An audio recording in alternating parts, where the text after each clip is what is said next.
Bonjour mes bien-aimés et bienvenue pour ce nouveau partage autour de la parole de Dieu. Le thème que nous abordons cette semaine et probablement la semaine prochaine, si je n'arrive pas à finir cette semaine, c'est la désensibilisation spirituelle. Je vous ai dit quand on a abordé le thème sur le Saint-Esprit, sur les 7 semaines, je vous ai dit que c'était important de commencer et de finir l'année avec le Saint-Esprit. Et donc, depuis le début du mois de janvier, on a abordé beaucoup de choses qui ont rapport avec le Saint-Esprit. D'ailleurs, comme je vous le dis très très souvent, la vie avec le Seigneur, la vie de chrétien ne se fait pas sans le Saint-Esprit. Je vous ai dit qu'on ne peut pas faire les choses de Dieu sans Dieu. Et la semaine dernière, je vous en ai encore reparlé en vous parlant de ce thème sur le fait est-ce qu'on peut être sauvé sans le Saint-Esprit. J'ai abordé certaines choses on va voir un tout petit peu dans le thème qu'on abordera aujourd'hui. La désensibilisation spirituelle. Ce thème, en fait, le Seigneur me l'avait donné. Je ne sais même pas si ma fille était déjà née quand il m'a donné ce thème-là. Et je ne sais pas parce que, comme je vous l'ai déjà dit dans des précédentes vidéos, j'avais un blog, je faisais des articles sur Facebook. C'était ma façon de prêcher sans forcément parler à l'oral. À l'oral, je parlais avec des gens que j'encourageais, que j'exhortais. Mais je ne faisais pas des vidéos comme je fais là maintenant. En tout cas, ce qui est sûr, c'est que le Seigneur m'a donné ce thème il y a beaucoup d'années. Je vous dis, ma fille va avoir 18 ans cette année. Et récemment, pourquoi le Seigneur me l'a remis à cœur? Je ne sais pas qu'est-ce qui s'est passé, où ma fille et moi, on est en train de parler d'allergie et tout ça. Et le Saint-Esprit m'a remis le thème à cœur en me faisant comprendre, mais tu l'as pas abordé ce thème. J'ai regardé un peu, j'ai dit, mais c'est bizarre que je ne l'ai pas abordé, parce que ce thème, le Seigneur me l'a donné depuis longtemps, c'est pas normal que je l'ai abordé. En tout cas, on va aborder ça ensemble, on va voir ensemble de quoi il s'agit. Notre texte de base se trouve dans Galates 5, 16 au verset 25. Je dis donc, marchez selon l'esprit et vous n'accomplirez pas les désirs de la chair, car la chair a des désirs contraires à ceux de l'esprit, et l'esprit en a de contraires à ceux de la chair. Ils sont opposés entre eux, afin que vous ne fassiez point ce que vous voudriez. Si vous êtes conduit par l'esprit, vous n'êtes point sous la loi.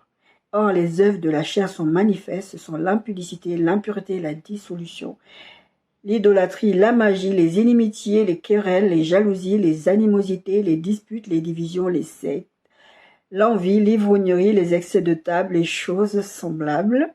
Je vous dis d'avance, comme je l'ai déjà dit, que ceux qui commettent de telles choses n'hériteront point le royaume de Dieu.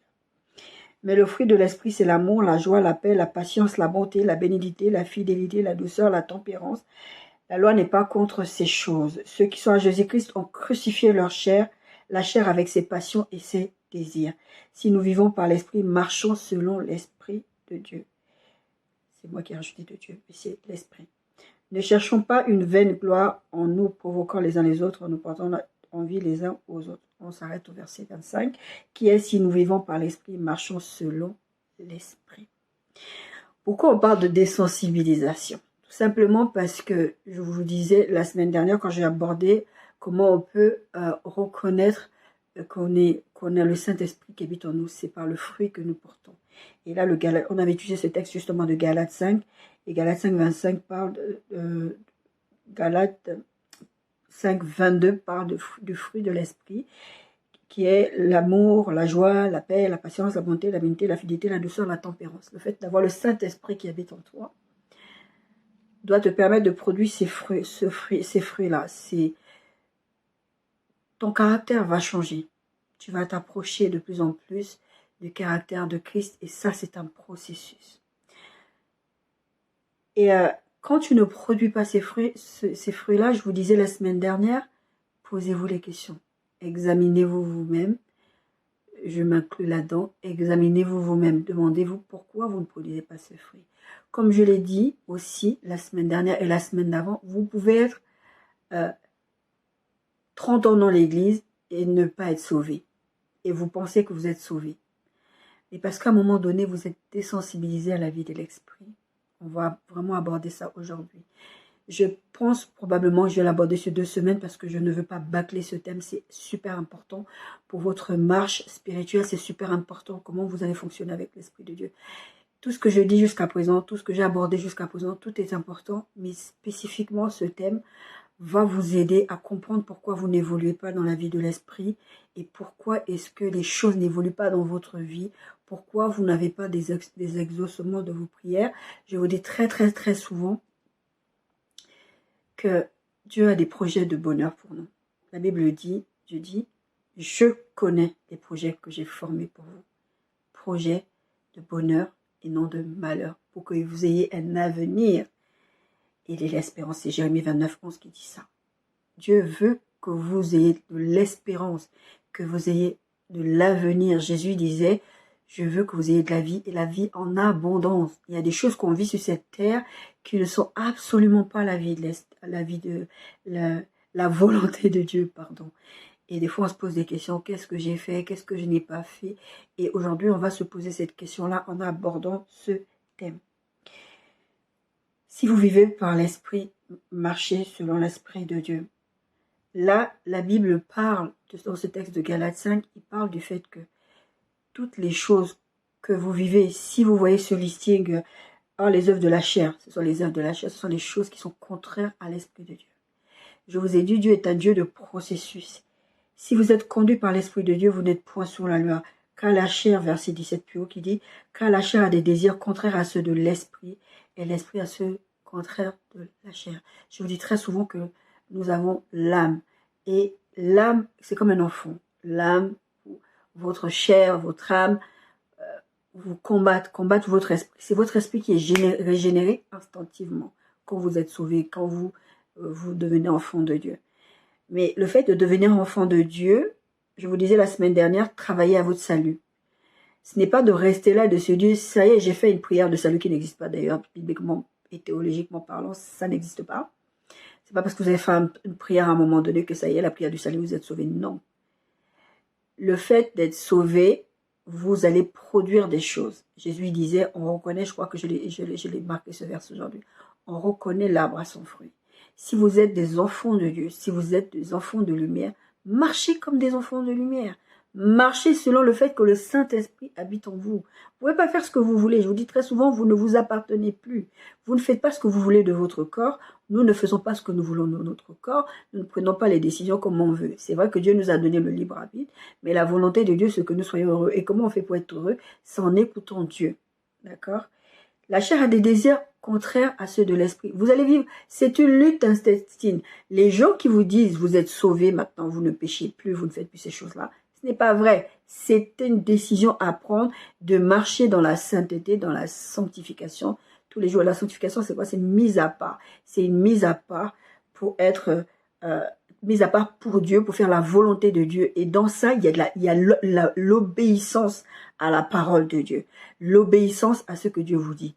Des fois, c'est difficile. Des fois, vous tombez. La Bible dit, cette fois, le juste tombe, cette fois, il se relève. Vous ne devez pas rester dans cet état-là, d'accord? Marchez selon l'esprit, vous n'accomplirez pas les désirs de la chair. Il y a un combat en vous. Mais en plus vous allez affamer votre chair, plus vous allez marcher par l'esprit. J'avais écrit ce texte il y a beaucoup d'années, il y a plus de 10 ans en arrière, où j'avais dit, aujourd'hui je vais commettre un meurtre, je vais affamer ma chair. D'accord? J'avais décidé de ne pas nourrir ma chair. Je n'ai pas toujours bien réussi malheureusement, mais c'est une décision qu'il faut prendre. Il ne faut pas se conforter dans le péché. D'accord? Le texte de base, je vous ai dit, c'est Galates 5, c'est celui qu'on vient de lire, mais on va voir... moi, j'ai marqué deux textes, mais je viens de penser au texte aussi, mais ça faisait partie de ma mathématique, mais je ne l'ai pas marqué dans mes notes. C'est le texte avec Samson et Dalila. Samson, petit à petit, il désobéissait à Dieu. Et tous les textes qu'on va voir aujourd'hui, là, qui vont illustrer le propos qu'on est en train d'aborder, et je vais vous expliquer pourquoi on parle de désensibilisation.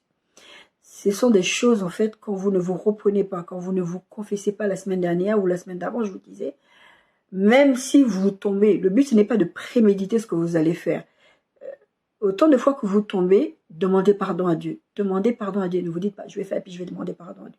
Parce qu'on le verra en conclusion, ne se moque pas de Dieu. C'est qu'un homme moissonne, c'est qu'un homme sème, il le moissonne aussi. D'accord? Dieu sait ce qui se passe en vous. Mais en fait, c'est de ne pas rester dans cet état, d'accepter une vie de péché. C'est pour ça que je vous disais, en fait, c'est pas Dieu qui vous abandonne, c'est vous qui lâchez la main de Dieu en décidant de vivre un certain style de vie, en ne persévérant pas. C'est ce qu'on a vu dans le thème qu'on a abordé la semaine dernière, qu'on a parlé de travailler à son salut. Samson était un enfant consacré. Dieu avait donné des instructions à sa maman, je vous mettrai la référence. Dieu avait donné des instructions à sa maman, tu ne boiras pas d'alcool parce que cet enfant, il va être le libérateur, etc., etc. Samson, il faisait bêtise sur bêtise. Bêtise sur bêtise. À aucun moment, il ne se reprenait. À aucun moment, il se disait, ce que je fais, c'est pas bien. Je vais me confesser devant Dieu. Je vais demander pardon à Dieu. Je vais faire ce qu'il faut. Même si c'est vrai que la fois d'après, je suis tombée. Non, Samson, il continuait dans ses bêtises. Il allait manger dans la carcasse. Il a mangé dans la carcasse d'un lion. Déjà, c'était un péché devant Dieu qui lui avait dit, ne mangerai pas. Enfin, il est mort, le lion. Tu vas pas aller, toi, tu dois aller chasser toi-même. D'accord? Il a trouvé du miel dans ce lion-là, il l'a mangé. Et non seulement il a péché lui-même contre Dieu, mais en plus, il est allé donner le miel à ses parents. Vous savez l'histoire de la Sainte Seine. Ne prenez pas le sang de façon indigne, dit l'apôtre Paul. Vous ne pouvez pas aller prendre la Sainte Seine en sachant que vous faites des mauvaises choses. Moi, je me rappelle un couple comme ça à l'église où j'étais avant, en plein milieu de la Sainte Seine. Moi, je savais ce qui se passait dans l'église parce que je connaissais ce couple personnellement.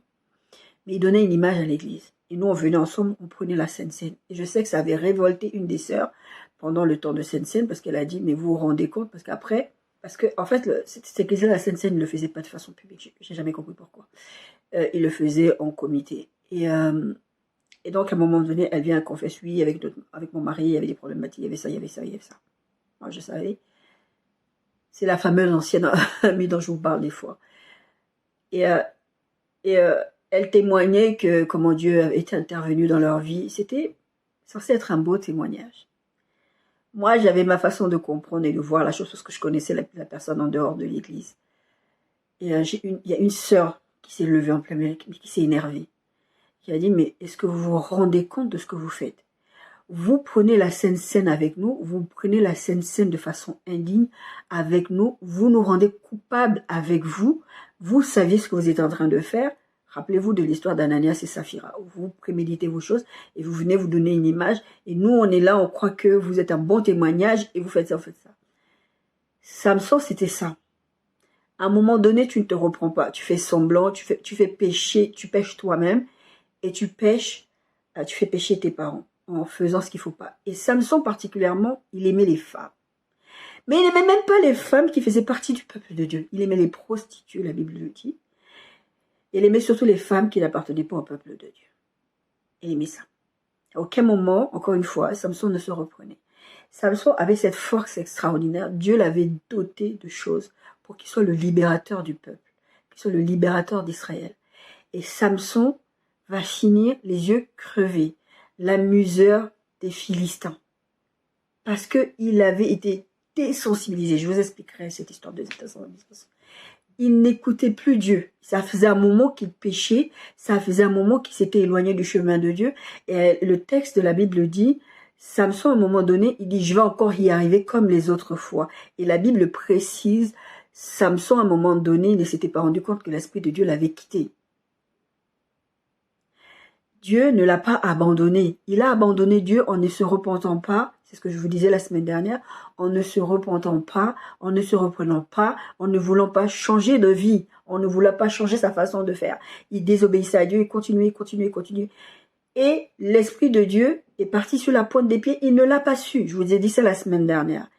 L'Esprit de Dieu est parti sur la pointe des pieds. Il ne l'a pas su. Et à un moment donné, il arrive. Il veut encore se libérer des Philistins. Cette fois-ci, les Philistins l'ont attrapé parce que Dalila lui avait coupé les cheveux, donc était sa force. C'est cette histoire de désensibilisation. On lui a coupé ce qui le liait à sa force, ce qui le liait à l'Esprit de Dieu. C'était dans ses cheveux. Il s'en est pas rendu compte parce qu'il allait de plus en plus dans le mal, de plus en plus dans le mal. Le deuxième exemple, c'est l'histoire du jeune et du vieux prophète. L'histoire du jeune et du vieux prophète, on trouve ça dans 1 roi 13. Et 1 roi 13, En fait, 1 roi 13, Dieu donne une parole à ce jeune prophète-là. La Bible dit, voici un homme de Dieu arrivé de Juda à Bethel par la parole de l'Éternel, c'est 1 roi 13, verset 1. Pendant que Jéroboam se tenait à l'autel pour brûler les parfums. Jéroboam, c'était un roi qui avait été suscité par Dieu. Dieu l'avait appelé pour libérer. Il y a toute une histoire, je ne veux pas revenir dessus. En fait, j'ai fait des recherches avant.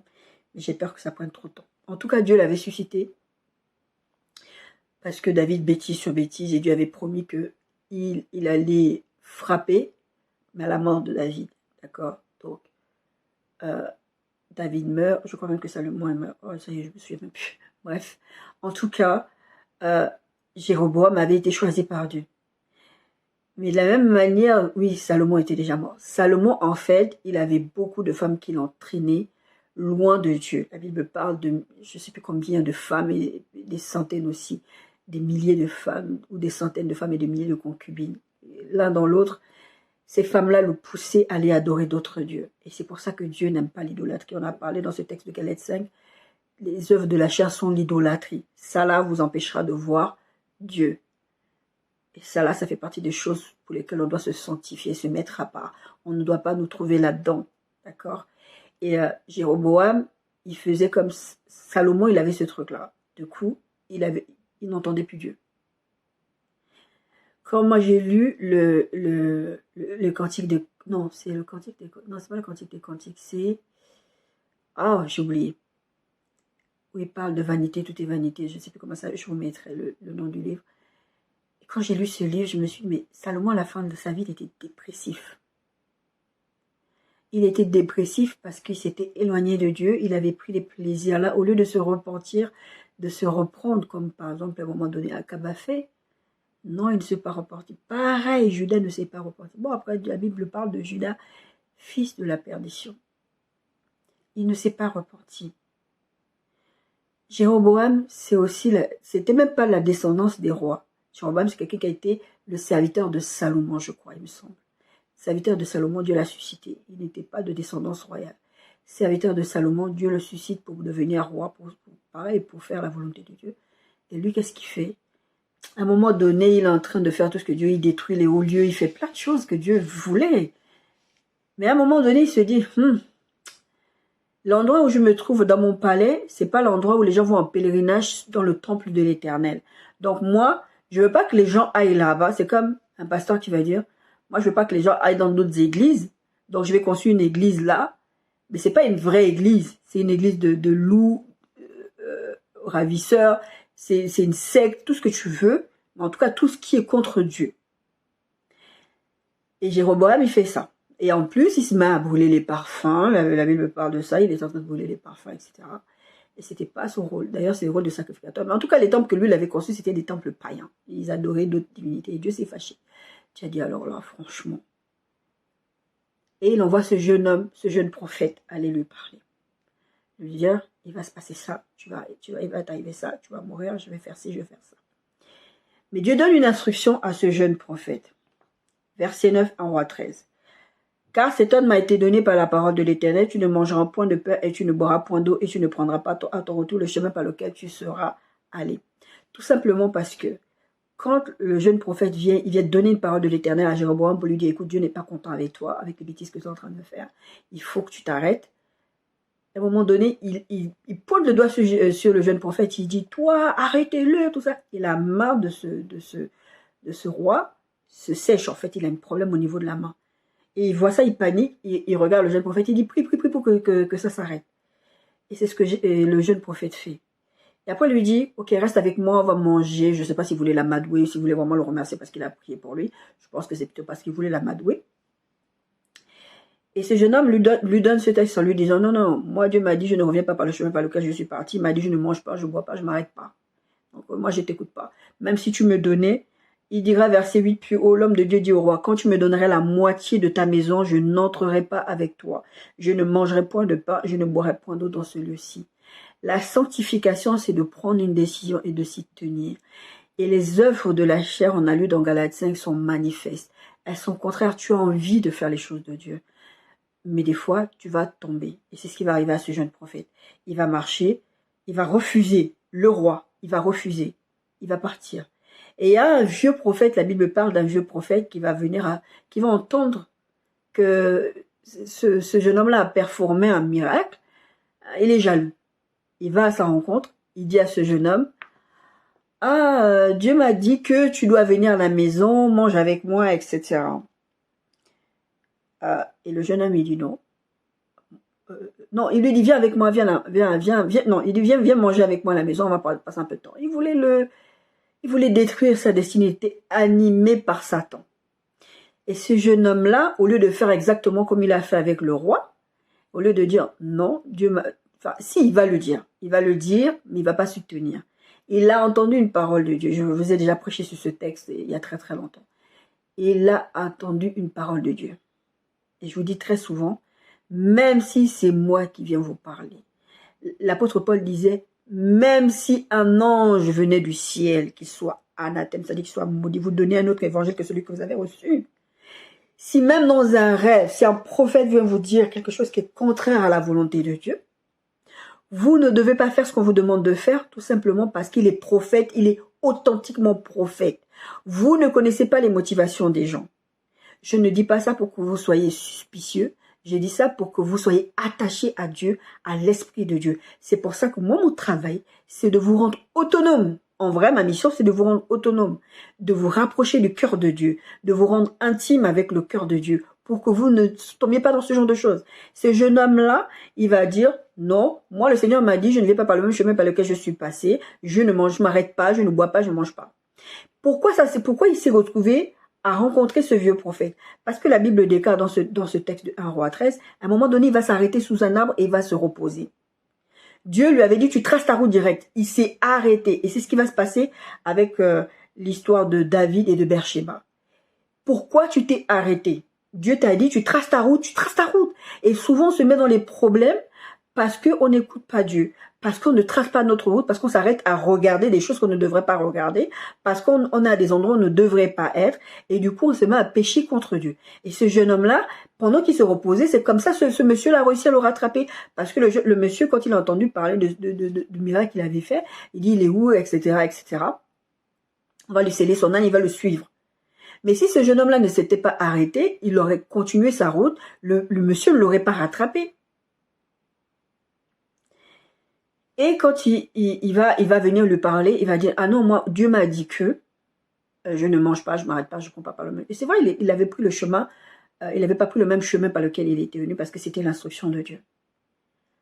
Si vous obéissez à Dieu à moitié, c'est la même chose que vous désobéissez complètement. J'ai dit ceci. Si vous êtes, par exemple, vous dites le rapport sexuel, par exemple, c'est la pénétration. Ce qui se fait avant, les câlins, les touches pipi, tout ça là, c'est pas un péché, vous avez tort. Et je vous dis ça par expérience. Parce que vous vous persuadez dans votre tête que ce n'est pas grave, parce que c'est pas tout à fait une pénétration, c'est pas tout à fait ce péché, c'est pas tout à fait ça. Donc c'est pas grave que je fasse ça, parce que de toutes les façons, c'est pas grave, j'ai pas vraiment commis le péché. Si vous obéissez à Dieu à moitié, vous désobéissez. C'est la même chose. J'ai dit ça à la personne concernée, je lui ai dit, c'est le même péché. Encore une fois, je ne suis pas là pour exposer ma vie, je ne suis pas là pour dire, encourager qui que ce soit. Je vous parle parce que c'est comme ça que Dieu m'utilise. Pour donner des exemples concrets aux gens. Parce que des fois, vous avez des exemples concrets, des fois, vous ne voyez pas de quoi on parle. On vous dit quelque chose, mais c'est pas si grave que ça. L'histoire de Saül, Saül est allé faire le sacrifice, c'était pas un sacrificateur. Je m'étais souvent posé la question au début quand je lisais ma Bible, quand je lisais le texte sur le recensement avec David, je disais, mais pourquoi Dieu s'est fâché avec David? Pourquoi Dieu s'est fâché avec Uzzah, avec l'histoire de l'âge de la lance qui s'est renversée? Et puis l'Esprit de Dieu m'a expliqué que tout simplement, parce que David, parce que le recensement c'était quoi? Il voulait compter le nombre d'hommes qu'il avait dans son armée, le nombre de personnes, etc. Et quand tu lis le texte, il dit, mais il n'a rien fait de grave, c'est pas grave. Mais c'était grave pour Dieu. Parce que Dieu, à ce moment-là, il dit quoi? Il dit, moi, je suis ton Dieu. C'est moi qui combats pour toi. C'est moi qui connais. Tu n'avais pas besoin de faire ça. Et Joab le lui dira, David, tu n'as pas besoin d'aller compter. Ne fais pas ça, tu vas pécher contre Dieu. La Bible dit, Satan avait saisi le cœur de David quand il a fait ça. Et Dieu l'a frappé, Dieu l'a puni. Si tu désobéis à Dieu, non. Si tu obéis à Dieu à moitié, tu désobéis complètement à Dieu. Je vous prends cet exemple de sexualité. C'est pareil si vous êtes en train de jeûner, vous avez décidé de prendre un temps de jeûne et que, ah tiens, j'ai faim quand même, je vais manger un petit truc, c'est pas grave. Non, ça veut dire que vous n'êtes plus en train de jeûner. Prenez n'importe quel exemple. En tout cas, voilà ce qui se passe. Ce jeune homme-là n'écoute pas. Et le vieux monsieur lui dit, quand il dit au vieux prophète, bah écoute, moi Dieu m'a dit, je ne prends pas le même chemin par lequel je suis venu, je ne mange pas, je ne bois pas avec les gens. La Bible dit que ce vieux prophète lui dira, non, moi aussi, un ange de Dieu m'a parlé et m'a dit que tu peux venir chez moi et tu peux venir manger, tu peux venir boire. Lui se dit, ah, il croit ce qu'il lui dit. Dieu lui avait donné une parole. La plupart du temps, Dieu vous parle à vous directement et vous n'écoutez pas. La Bible dit que Dieu parle tantôt d'une façon, tantôt d'une autre et nous n'y prenons garde. La Bible dit que Dieu fait ça pour nous éviter des pièges, pour nous avertir, pour nous protéger. Dieu ne vous laisse jamais aller au trou sans vous prévenir. La Bible dit que Dieu ne laisse rien faire sur la terre sans avoir prévenu quelqu'un. Il parle de prophète, mais en fait, chaque chrétien doit être pas prophète, mais prophétique, parce qu'on ne peut pas tous être prophète. Prophète, c'est vraiment un ministère à part. On doit tous être prophétique. Prophétique, c'est avoir la capacité de communiquer avec Dieu par n'importe quel moyen. Et ça, à partir du moment où vous avez l'Esprit de Dieu en vous, l'Esprit de Dieu fait le lien entre le ciel et vous. C'est pas possible qu'on vous dise, moi aussi Dieu m'a dit, et la Bible dit, il montait quand il disait ça, le vieux prophète. Ce jeune homme-là a perdu sa destinée parce qu'il a écouté quelqu'un qui lui a donné une autre parole que l'apôtre Paul dit, même si un ange du ciel descend, vient vous donner un autre évangile que celui qui vous a été annoncé, qu'il soit maudit. Le thème exact qu'il utilise, c'est qu'il soit anathème. Même si moi, j'ai dit ça à ma fille une fois, enfin, pas qu'une fois, je lui ai dit, moi je marche avec l'Esprit de Dieu, je tombe, je me relève, je continue le chemin. Mais s'il m'arrive un jour d'avoir tel propos, de me comporter de telle façon, va prier pour moi. Si je fais quelque chose qui est contraire à la ligne directrice de la parole de Dieu, là, à ce moment-là, mère ou pas mère, tu ne m'écoutes pas. Un pasteur ne peut pas vous donner des instructions qui sont contraires à ce que Dieu vous a dit. Si c'est vraiment Dieu qui vous a parlé. Un prophète ne peut pas vous demander d'aller divorcer de votre femme parce que Dieu a dit que. On ne peut pas vous donner des instructions contraires à ce que Dieu dit. C'est pour ça qu'il est important que vous ayez de l'intimité avec Dieu. Verset 18, 1 Roi 13 que je viens de vous dire. Moi aussi je suis prophète comme toi et un ange m'a parlé de la part de l'Éternel et m'a dit, ramène-le avec toi dans ta maison qu'il mange du pain et boive de l'eau, et lui mentait. L'homme de Dieu retourna avec lui et mangea du pain et but de l'eau dans sa maison. Et regardez l'ironie de Dieu. Je ne sais pas si c'est l'ironie, je ne sais pas quel terme utiliser. Dieu va parler par la bouche du vieux prophète, celui qui l'a entraîné à faire le mal.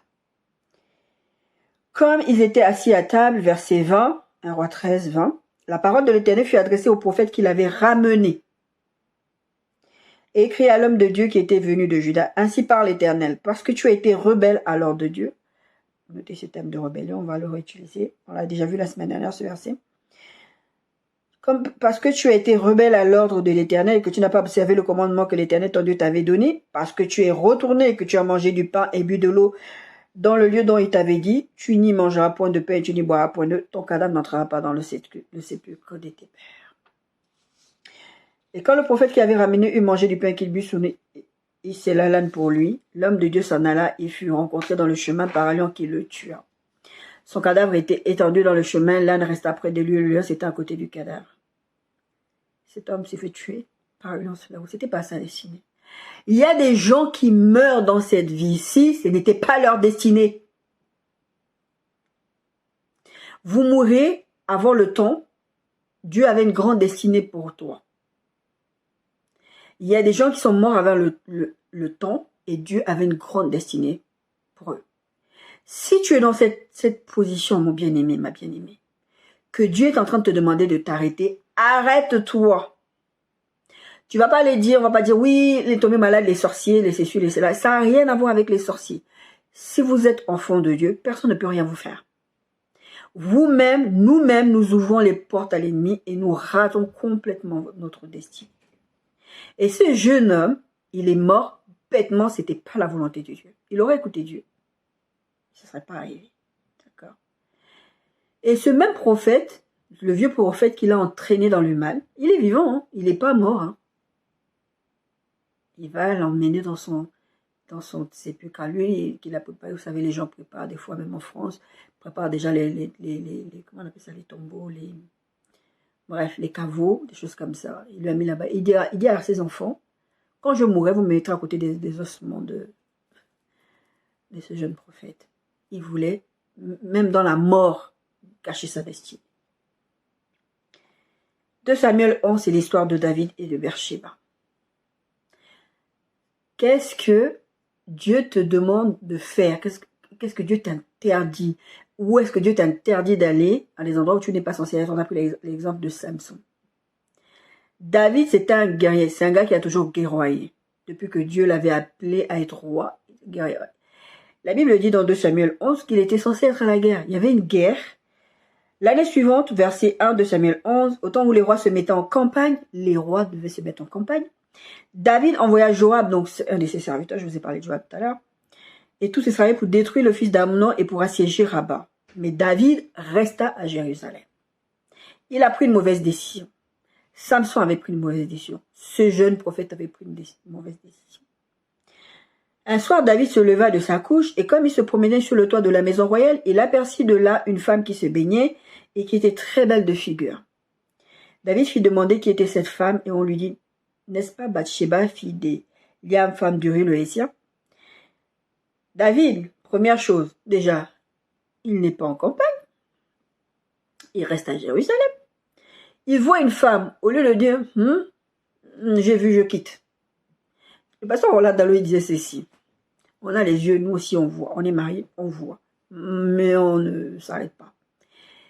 Job disait, j'ai fait un pacte avec mes yeux. À un moment donné, nous ne devons pas faire des pactes avec nos cœurs, avec nos yeux, avec nos mains. Jésus disait, si ton œil est une occasion de chute, arrache-le, jette-le. Si ta main est une occasion de chute, coupe ta main. Sois radical. C'est ce que Jésus veut dire par là, sois radical. Sois radical. Il n'y a pas à tergiverser. Je vous dis souvent, c'est pas pour vous encourager dans le péché que c'est un processus. Mais le processus, ça ne veut pas dire que je fais toujours ce que je veux faire, je fais toujours... Non, ça veut dire que vous devez vous battre. Même quand vous vous battez, des fois, vous tombez. Mais ça ne veut pas dire que ça doit être... Oh, Dieu connaît mon cœur. Parce que beaucoup de chrétiens, on est comme ça. Dieu connaît mon cœur. Il savait que je ne voulais pas pécher. Parce que moi, j'aime trop Dieu. Hein, je ne voulais pas pécher. Beaucoup de gens vont se retrouver en enfer. Et Jésus va leur dire, je ne t'ai pas connu. Je vous ai raconté ce rêve où j'arrivais, il y a eu l'enlèvement. L'église sur la terre était remplie. Et quand je vais dans le ciel est beaucoup plus vite que ce que j'ai vu sur la terre. Et je demande au Seigneur, mais où sont les gens qui étaient dans les églises que j'ai vues sur la terre? Le Seigneur me répondra, mais je n'y étais pas. Vous croyez que vous marchez avec Dieu parce que vous êtes chrétien de nom, parce que vous allez à l'église, parce que vous donnez votre dîme, parce que de temps en temps vous obéissez à Dieu. Et vous continuez sans vouloir changer. La problématique est là. Vous ne voulez pas changer.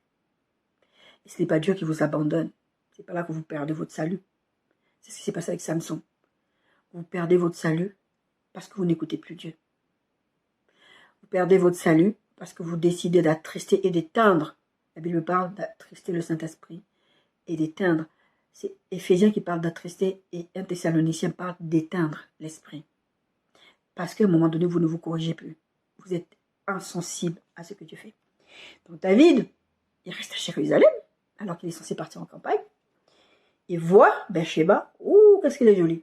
Au lieu de s'arrêter à là, il va demander, mais c'est qui elle? On lui dit, c'est Beersheba, la fille de Nana, la femme de Uri, oui, tiens. Il envoie quelqu'un la chercher. En fait, la Bible parle, en fait, le péché, en fait, à un moment donné, ça commence, c'est Jésus qui parlait de ça. À un moment donné, ça se développe. Ça prend des proportions. Vous êtes désensibilisé parce que vous avez commencé à mettre votre nez quelque part. C'est pour ça que j'exhorte tout ce que je suis, tout ce que... Quand je prêche ici, ça ne me fait pas plaisir de vous parler ma vie privée. Je vous exhorte à sortir, à ne même pas mettre le nez où Dieu ne veut pas. Parce que quand vous avez mis le nez où Dieu ne veut pas, vous avez du mal à sortir de ça. Et la Bible parle d'être esclave du péché.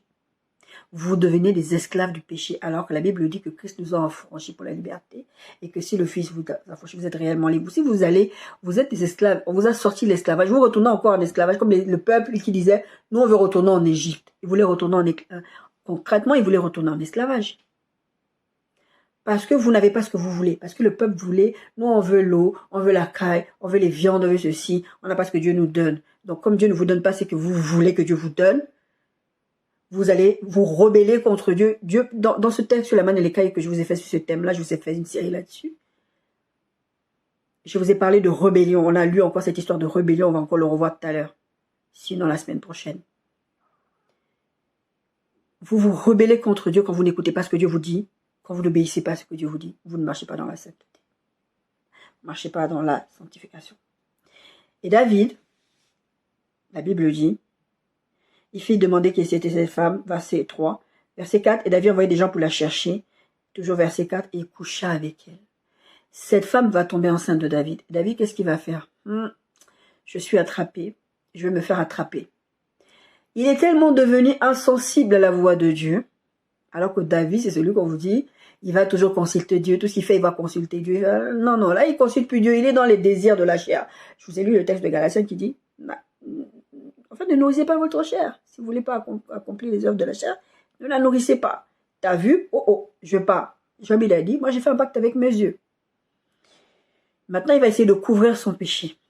Il va trouver des solutions. Il va lui dire, oh, mais Uri rentre à la maison parce qu'il faut que tu rentres. Parce qu'il voulait que Uri rentre chez lui pour aller coucher avec sa femme. Comme ça, il allait mettre, c'est pas à l'époque de maintenant où on a la datation par l'échographie et tout ça. Il voulait en fait que la femme, elle couche avec son mari et qu'après, elle dit, bon, c'est mon mari qui m'a mise enceinte. Le gars, il a dit, non, moi, je peux pas faire ça. Moi, je veux...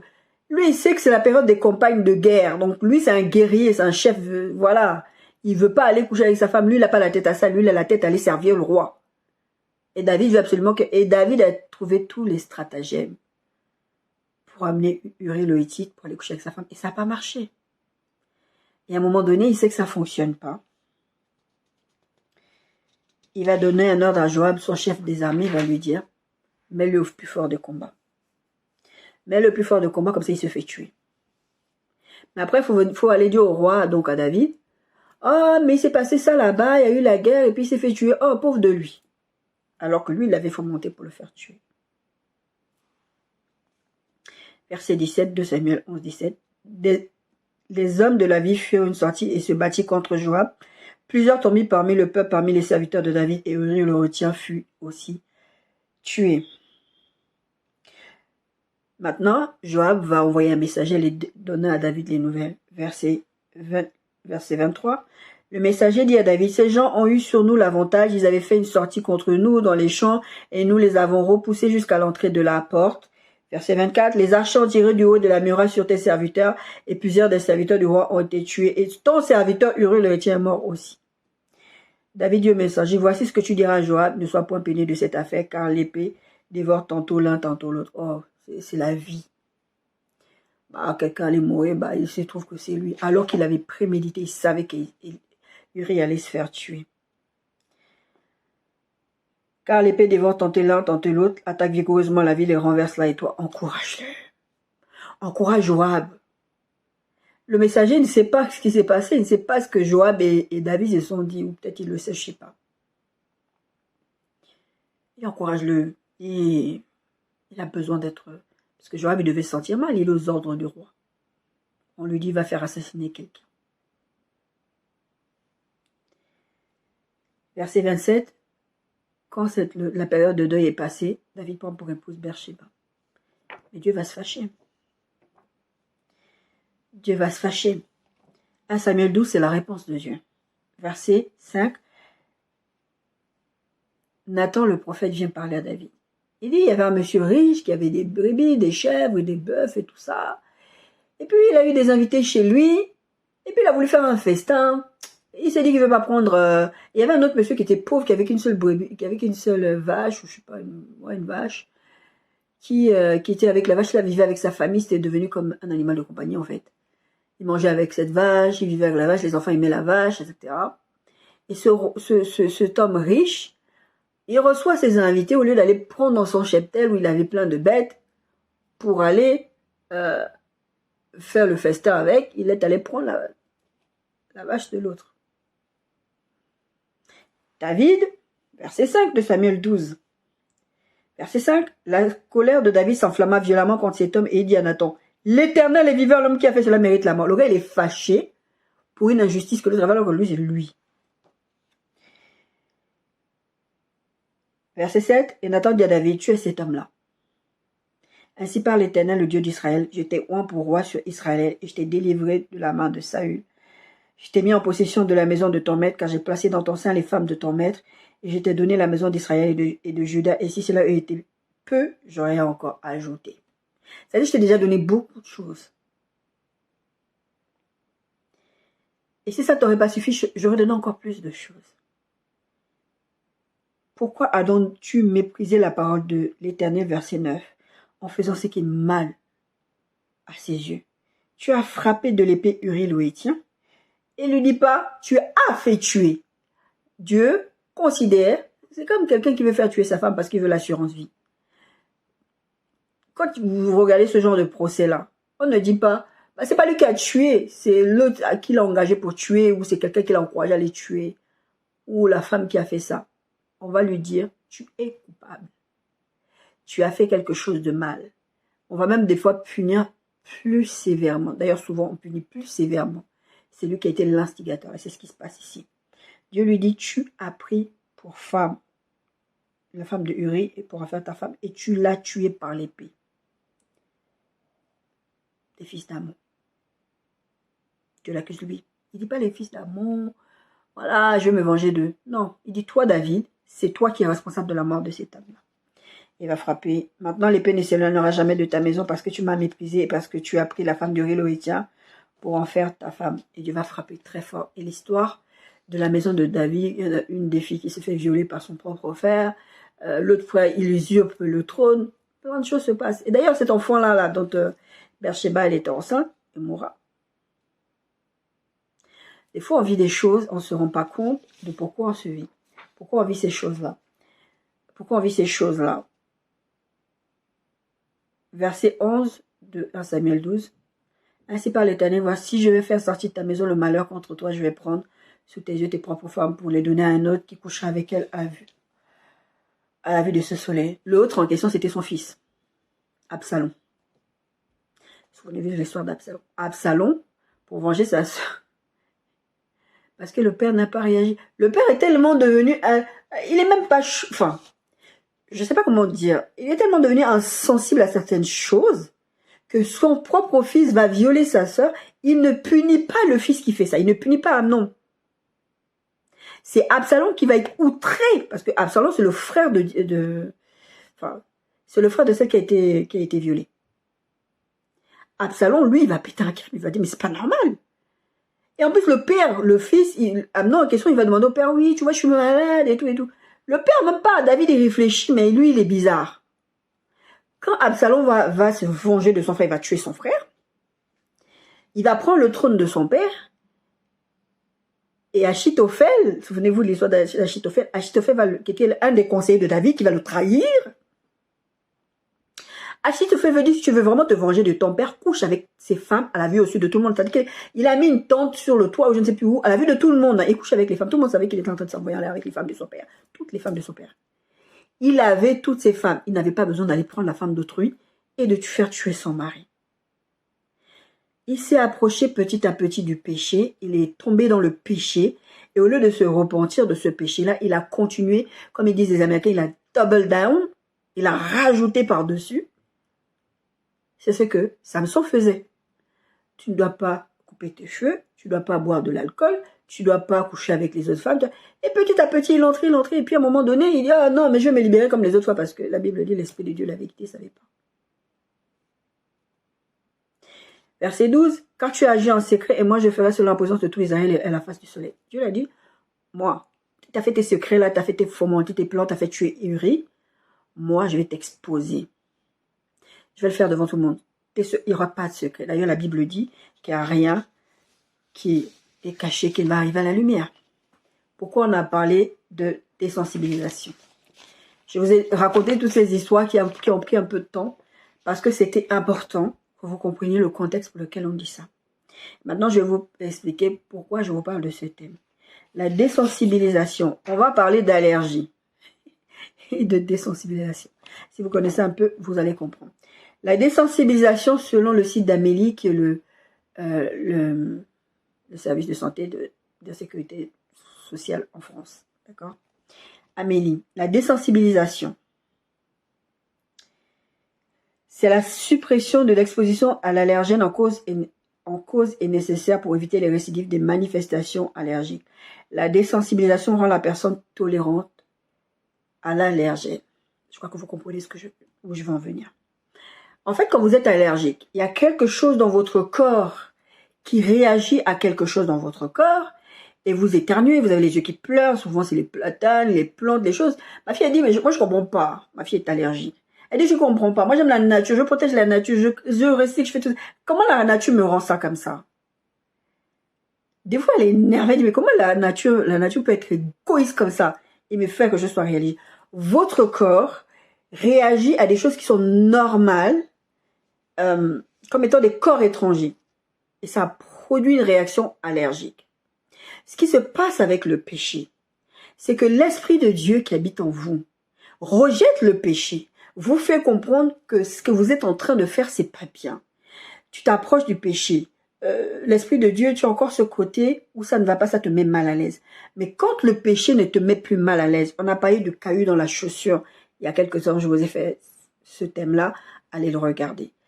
Quand le péché ne te dérange plus, c'est là que tu n'es plus dans le travailler à votre salut, c'est là que tu es perdu. Reviens. L'Esprit de Dieu qui habite en toi est dérangé par le péché. Le caillou dans la chaussure, c'est la même chose. Vous avez un caillou, vous marchez, ça vous gêne. Normalement, vous devez l'enlever, le caillou, et le jeter. Vous devez le retirer de votre chaussure. Je vous ai prêché dessus. Là, ce qui va se passer, vous allez, à force de vous approcher, de continuer, vous allez vous désensibiliser à la voix de Dieu. Vous n'êtes plus sensible aux choses spirituelles. David, il allait de plus en plus. Samson, il allait de plus en plus. Et il se rendait même pas, pour lui, il n'y avait pas de problème. Vous, probablement, si vous êtes là-dedans, vous ne vous rendez plus compte qu'il y a un problème. Vous ne marchez plus par l'Esprit de Dieu, comme on a vu dans le texte de Galates 5,16. Vous accomplissez les désirs de votre chair, c'est votre chair qui domine. Vous n'êtes plus un homme spirituel, on a parlé déjà plusieurs fois de l'homme spirituel, l'homme charnel et l'homme animal. Vous êtes un homme animal. Et l'homme animal, c'est celui qui vit son Dieu, ça ne le dérange pas. Un homme animal, un être humain peut aller coucher avec un animal, c'est un fantasme. Ça le dérange pas, il a même des fantasmes comme ça. Vous êtes déréglé, je suis passé par là, je sais toutes ces choses-là avant de donner ma vie à Christ, j'avais ce genre de délire-là. À un moment donné, tu es tellement loin de Dieu que ta tête ne fonctionne plus normalement. Il n'y a pas un moment donné où il y a une limite où tu te dis non mais là je ne dois plus faire ça. Non! Tu veux aller de plus en plus loin parce que l'Esprit de Dieu n'habite pas en toi. Ça, c'est l'homme animal. Mais quand tu es chrétien, c'est ce qu'on appelle l'homme charnel, le chrétien charnel. Tu n'es pas censé être animal parce que normalement, tu as dépassé le stade de l'homme animal, puisque l'homme animal, c'est celui qui vit sans Dieu, c'est celui qui n'est pas converti, on va dire. Mais l'homme charnel, c'est celui qui connaît Dieu, mais qui marche comme l'homme animal. Mais le résultat est le même.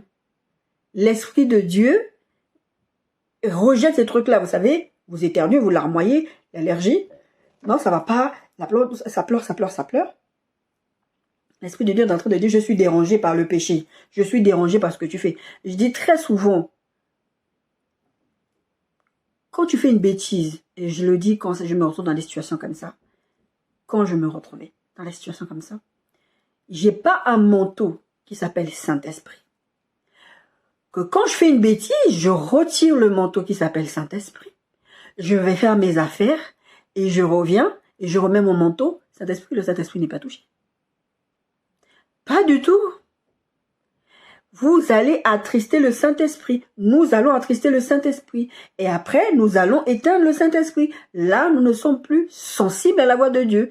Petit à petit, nous nous approchons du feu. et après nous tomber dans le feu. On revient à cette histoire de désensibilisation. Les traitements et les symptômes de l'allergie. Donc vous savez ces choses. On va dire que l'allergie, c'est le Saint-Esprit en fait qui habite en toi. Tu n'es pas censé être allergique aux plantes. D'accord? C'est un dérèglement. Tu n'es pas être censé allergique à manger des ananas, des fraises. C'est pas normal. Tu manges ça, tu es allergique, ça te gratte, ça te brûle. Tu peux même avoir des édèmes de quoi, des trucs qui peuvent te tuer. Si tu ne laisses pas, si tu ne marches pas par l'Esprit de Dieu, comment tu vas savoir que ce que tu es en train de faire est pas bien? Parce qu'à un moment donné, tu vas l'éteindre. Donc le Saint-Esprit réagit, c'est pas bon, j'éternue, je repousse. Et à un moment donné, tu veux plus. Tu dis non, moi je préfère aller me faire désensibiliser. Les antihistaminiques bloquent la production d'histamine qui est responsable des symptômes comme le gonflement, les rougeurs, les démangeaisons, les éternuements et tout ça. Donc au début, vous vous approchez, vous allez vous excuser, vous allez excuser ça. Et même certains, des fois, qu'est-ce qu'ils font? Ils utilisent la parole de Dieu pour excuser leurs bêtises. J'ai déjà entendu parler, par exemple, d'un texte avec l'histoire de David et du prophète Nathan. Oui, parce qu'ils s'aimaient. Et la Bible dit qu'ils s'aimaient. Enfin, ils avaient un amour tellement profond. Les gens arrivent à détourner ça en disant que oui, c'était des homosexuels. En fait, vous aimez tellement ce que vous êtes en train de faire, que vous prenez tellement plaisir dans ce que vous êtes en train de faire, que vous allez trouver des paroles dans la Bible qui va encourager votre péché. Oh, mais comment il s'appelle? Abraham avait beaucoup de femmes. La Bible n'est pas contre. Qui vous a dit que c'était Dieu qui était avec lui? Il y a beaucoup de choses que vous voyez dans la Bible que ça ne veut pas dire que c'est... J'ai dit biblique, mais ça ne veut pas dire que Dieu est dedans. On voit bien dans la Bible l'histoire de David. On voit bien dans l'histoire de Samson. Et j'aime beaucoup l'honnêteté de la Bible pour ça. C'est pas parce que vous voyez quelque chose dans la Bible que c'est un exemple que vous devez faire. David, ce n'est pas un exemple à prendre. L'homme selon le cœur de Dieu. Est-ce que vous trouverez normal aujourd'hui, et parce que je sais qu'il y a des gens qui prennent cet exemple-là, j'avais suivi une histoire criminelle comme ça, où les deux couples mariés, mari, femme, etc. Le monsieur tombe amoureux tombe amoureux de la femme de l'autre, et lui aussi il est marié. Et vous savez, leurs écoutes téléphoniques, ils étaient sous écoute téléphonique, comment ils justifiaient leur péché? Ils parlaient de l'histoire de David et de Bersheba. Dieu va nous pardonner, c'est pas grave. Et ils ont tué leurs conjoints respectifs pour être ensemble. Et prier ensemble. Ces deux-là étaient des chrétiens, ils priaient ensemble. Et je vous en parlais, je ne sais plus si c'était la semaine dernière ou il y a très peu de temps je vous ai parlé de ça. Il y a des gens qui vont pécher et qui vont se confesser dans les églises. Et un tueur en série comme ça, je vous ai parlé récemment, il tuait et violait des femmes, il les massacrait, il les découpait. Et après, il allait se confesser. Parce qu'il a été élevé dans la religion, pas dans la foi. Quand tu n'as pas une relation personnelle avec Dieu à travers le Saint-Esprit, tu es religieux. Moi, je connais personnellement des gens qui ne produisent pas le fruit de l'esprit. Tu ne vois pas l'amour, tu ne vois pas la patience, tu ne vois pas... Quand vous êtes comme ça pendant des années, vous ne changez pas. Posez-vous les bonnes questions. Vous n'appartenez pas à Dieu. Vous allez à l'église. Il y a ce proverbe africain qui dit, ce n'est pas la durée du bout de bois dans l'eau qui fait que le bout de bois devient un crocodile. C'est pas parce que tu restes longtemps dans l'eau que tu deviens un crocodile, tu restes un bout de bois. C'est pas parce que tu es planté dans une église pendant des années, que tu y vas, que tu donnes ta dîme, que tu es chrétien. Ça se voit aux fruits. Tu peux faire semblant, comme je vous ai donné cet exemple au début. C'est ce couple qui venait, et tu peux faire semblant, mais Dieu vous connaît. Et Jésus dit, je dirais, je ne vous ai point connu. Donc au début, on a parlé d'antihistamine, les traitements de symptômes. Un des traitements, c'est les antihistamines. On te donne des trucs là pour calmer un peu les symptômes. Donc toi, tu te fais du bien, tu essayes de mettre la Bible dedans en disant la Bible dit que, comme le diable a fait. Il est écrit que. Et Jésus lui dit, il est aussi écrit que. Ne prends pas la parole de Dieu pour venir justifier ta mauvaise façon de faire. La Bible dit que vous avez pour père le diable par les pharisiens, mais si vous avez ce genre de comportement, vous avez pour père le diable, il est le père du mensonge, il ne se tient pas dans la vérité, il est meurtrier dès le commencement. Vous ne pouvez pas être considérés être des enfants de Dieu et produire les œuvres du diable. Posez-vous des questions. Posons-nous des questions. Je m'inclus dedans. La prise en charge de la cause des allergies.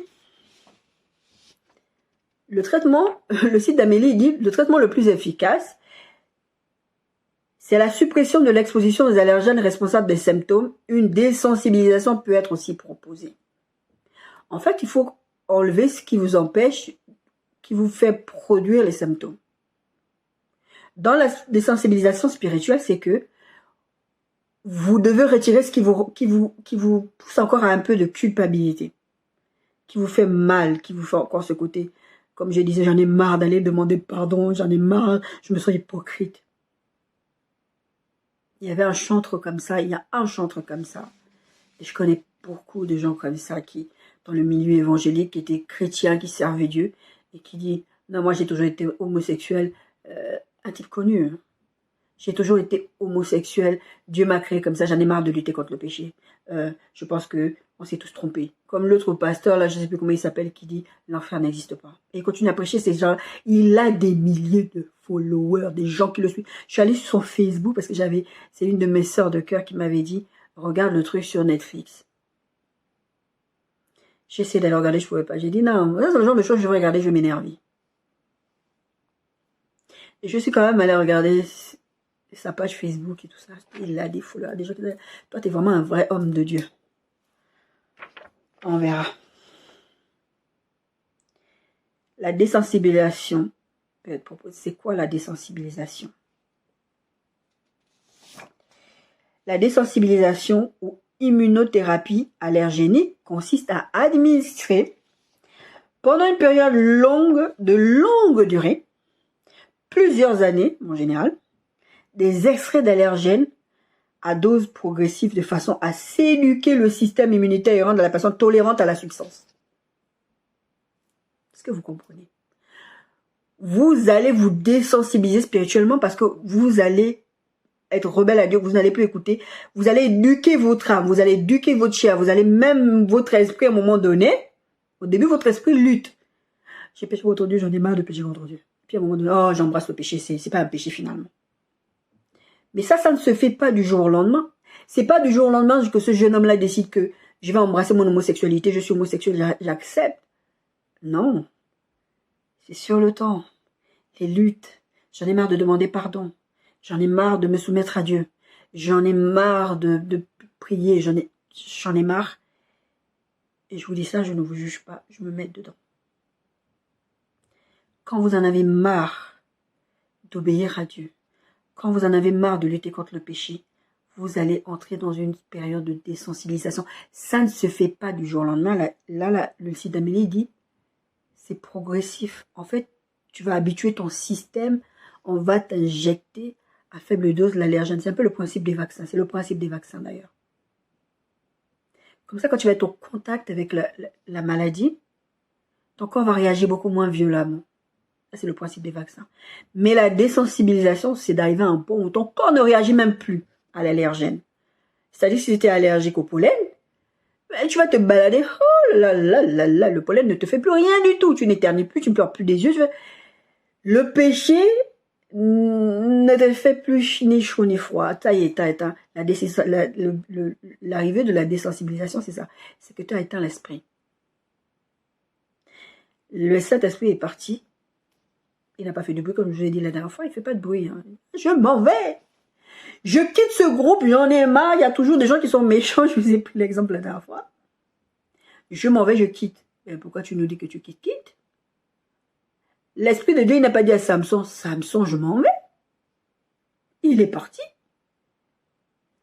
Et comment tu le sais? Je vous ai dit la dernière fois comment on sait qu'on a le Saint-Esprit. C'est l'amour déjà. Le premier critère, c'est l'amour. Parce que le premier critère, le premier caractère de Dieu, c'est l'amour. C'est l'amour que tu montres, la façon que tu te comportes avec les gens, tout simplement. Est-ce que tu produis le caractère de Christ? Est-ce que tu as la patience, la joie? Et la joie, la patience, c'est pas dépendant des personnes si tu les apprécies ou pas. C'est pas dépendant des circonstances. Tu dois produire des choses de Dieu en dépit de toi-même. C'est-à-dire que Galates 5, on a vu Galates 16, on a des désirs contraires. C'est-à-dire qu'il y a toujours une lutte. Bah, ma chair, elle veut ça, mais moi, je veux pas, je le fais pas. C'est là que tu sais que tu es toujours dans la foi. Examinez-vous pour savoir si vous êtes toujours dans la foi. C'est ça que la Bible dit. Vous devez faire des check-ups régulièrement. Parce que si vous ne faites pas des check-ups régulièrement, vous ne tenez pas devant la présence de Dieu pour faire des check-ups régulièrement, vous êtes inoculé à petite dose pendant des années, vous n'êtes même pas rendu compte. Ce vieux prophète-là, il était foutu. Je ne suis même pas sûre qu'il se rendait compte. On croit que la Bible dit qu'il mentait. La Bible dit qu'il mentait. Est-ce que lui, comment il justifiait son mensonge? Est-ce qu'il était content de mentir? Je pense que oui. Vous voulez tellement arriver à vos fins que vous vous approchez et vous vous brûlez. Mais le truc, c'est que vous ne réalisez même pas que vous vous êtes brûlé. Vous savez, il y a des fois des douleurs que vous ressentez après coup. À ce moment, vous avez eu un choc. Les gens qui ont des gros chocs, on les a tirés dessus, ils ont eu des accidents. Des fois, c'est pas tout de suite qu'ils se rendent compte qu'ils se sont fait mal, on peut leur tirer. Ils ne se rendent même pas compte. On dit, mais tu saignes. Oh, j'ai dû me cogner.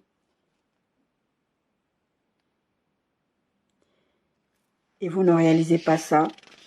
Et vous vous êtes désensibilisé. C'est une progression. De la même manière, quand je vous dis, la vie de l'esprit, c'est une vie de processus. Parce que Dieu est un Dieu de processus. Vous n'allez pas être patient de la même façon au début de votre marche chrétienne que quand vous avez un certain nombre d'années dans votre marche chrétienne. C'est normal. Et encore une fois, à chaque fois que je vous dis ça, ce n'est pas pour vous encourager dans le péché. C'est pour vous dire que vous êtes dans un processus. Mais par contre,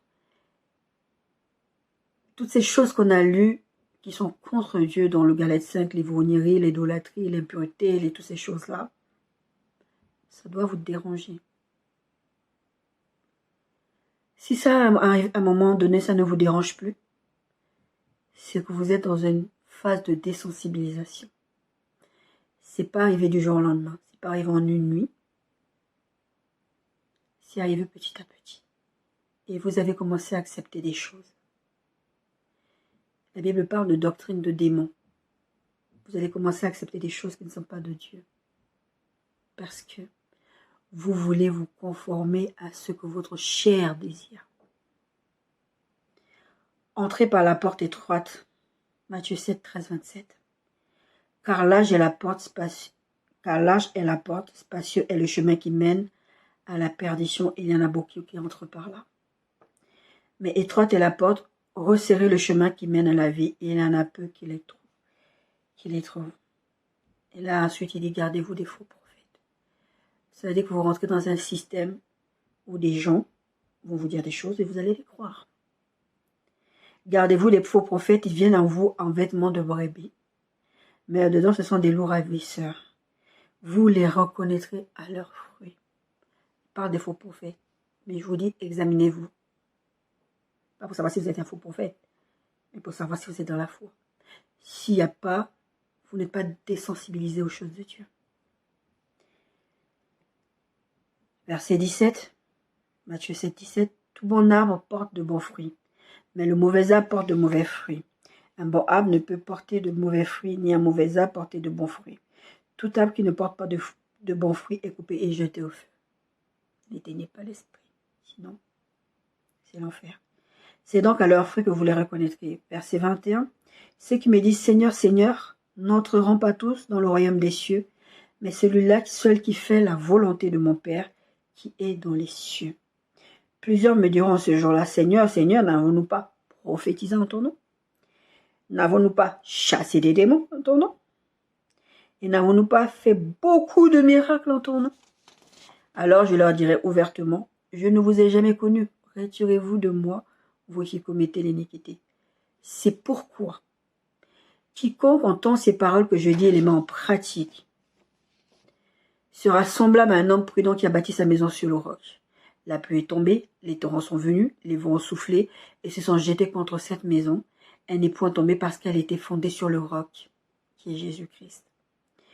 Mais quiconque entend ces paroles que je dis et ne les met pas en pratique sera semblable à un homme insensé qui a bâti sa maison sur le sable. La pluie est tombée, les torrents sont venus, les vents ont soufflé et ont battu cette maison. Elle est tombée et sa ruine a été grande.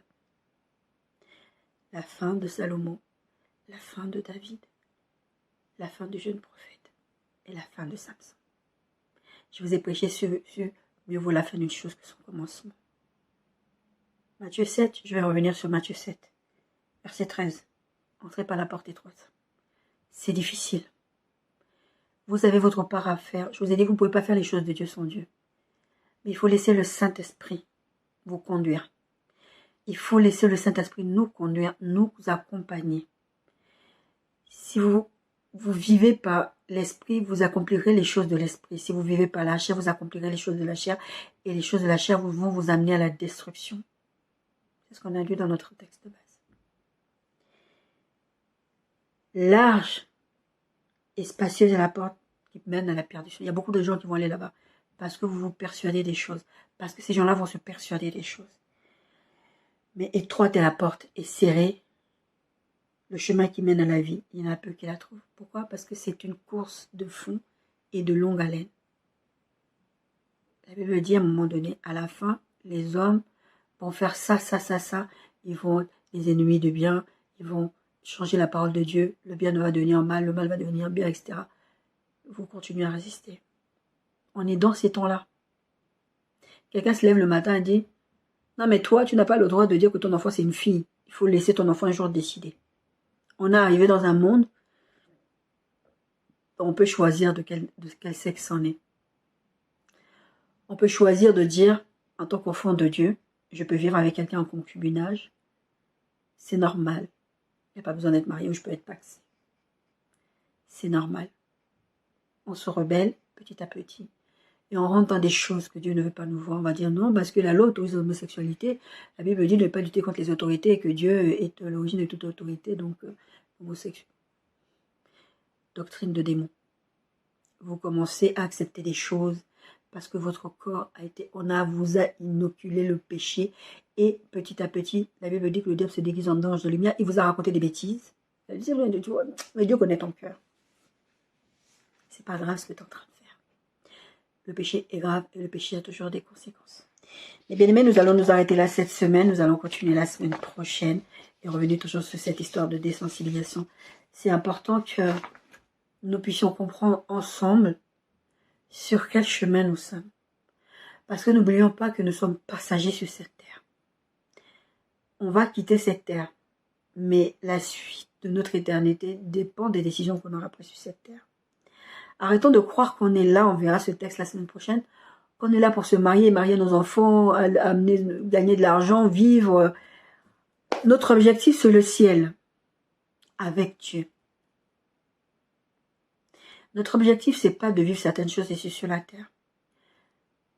Il y a des moments, quand je suis dans mes luttes intestines, il y a des choses que j'entends, une voix qui me dit « Oh, mais regarde un petit porno, ça va te détendre. » Et je suis là, je dis « Ça n'en vaut pas la peine. » Je ne dis pas que, concernant le péché, je réussis toujours.